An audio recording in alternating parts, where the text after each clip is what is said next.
Good evening and welcome to Recovering Perfectionist Mama, Grace in Progress. If this is your first time joining us, welcome, happy to have you.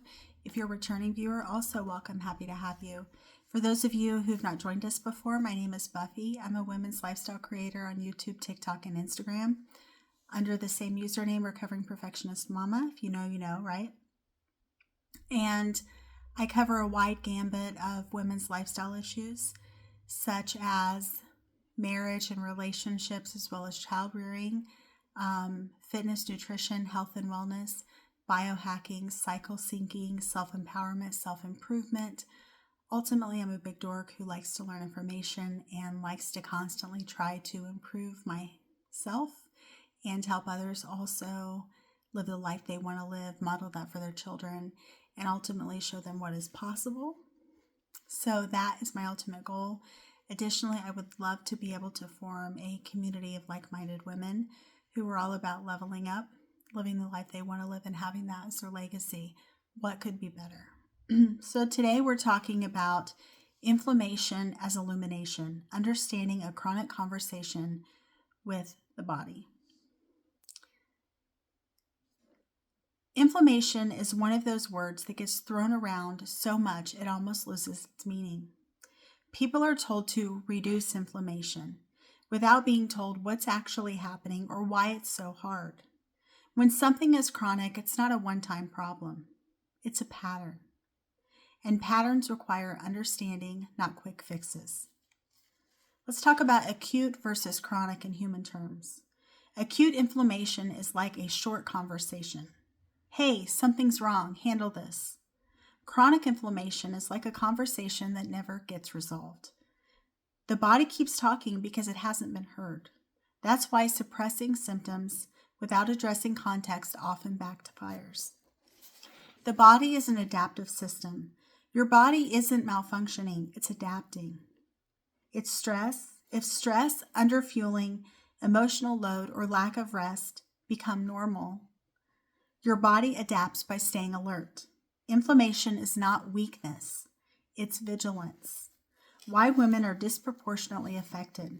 Women are more likely to undereat, overcare, and suppress emotions, normalize exhaustion, and delay rest. Chronic inflammation often reflects chronic self-abandonment, not poor choices, meaning you thought you were doing the best that you could do for your body. You didn't realize that you were unintentionally creating consequences that you didn't want to deal with, and that's okay. Oftentimes, because we're not medical professionals, we don't know what we don't know. Inflammation in the nervous system. A nervous system stuck in survival keeps the immune system on guard. So even good stress counts, even productivity counts, even caregiving counts. The body doesn't grade stress, it just responds. Why dieting and restriction make it worse? Restriction is perceived as scarcity.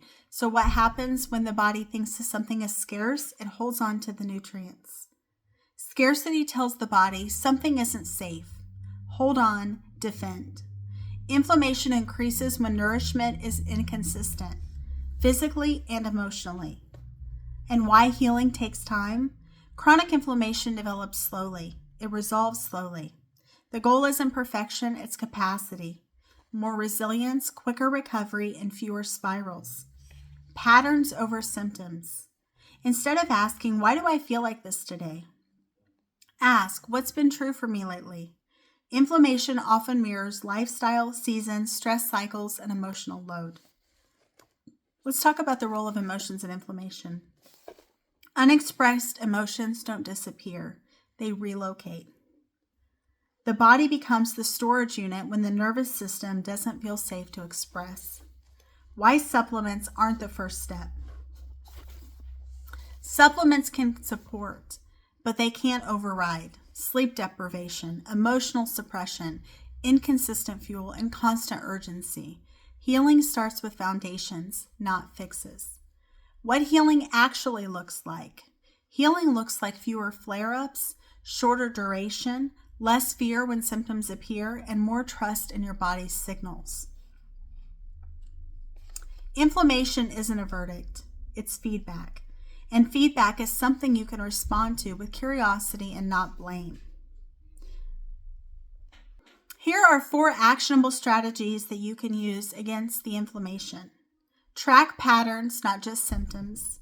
Eat consistently before optimizing. And build daily nervous system downshifts. Replace what's wrong with what's sustainable. You're not required to be perfect. You're just required to try to figure out what is going to work for you.